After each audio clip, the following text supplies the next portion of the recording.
Ang baha. Ikapitong kabanata.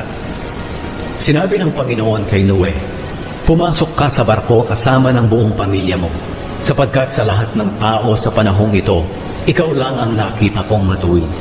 Magdala ka ng 7 pares sa bawat uri ng malinis na hayop, pero 1 pares lang sa bawat uri ng maruming hayop. At magdala ka rin ng 7 pares sa bawat uri ng ibon. Gawin mo ito para mabuhay sila sa mundo.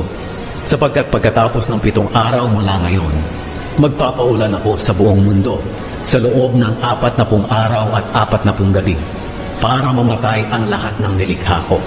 Sinunod ni Noe ang lahat ng iniutos ng Panginoon sa kanya. Nasa 600 taong gulang na si Noe nang dumating ang baha sa mundo. Pumasok siya sa barko kasama ang asawa niya, mga anak na lalaki at mga manugang para hindi sila mamatay sa baha. Ayon sa iniutos ng Diyos kay Noe, pinapasok niya sa barko ang bawat pares ng lahat ng uri ng hayop na malinis at marumi na lumapit sa kanya. At pagkalipas ng 7 araw, bumaha sa mundo. Nang 17 araw ng 2 buwan, umulan ng napakalakas at umapaw ang lahat ng bukal. Si Noe ay 600 taong gulang na noon. Umulan sa mundo sa loob ng 40 araw at 40 gabi. Noong mismong araw na nagsimulang umulan, pumasok sa barko si Noe, ang asawa niya, at ang 3 nilang anak na sina Shem, Ham at Japhet, kasama ang mga asawa nila. Kasama rin nila ang lahat ng uri ng hayop, mga lumalakad, gumagapang at lumilipad.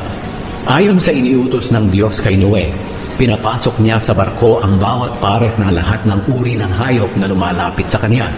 Pagkatapos, isinara ng Panginoon ang barko.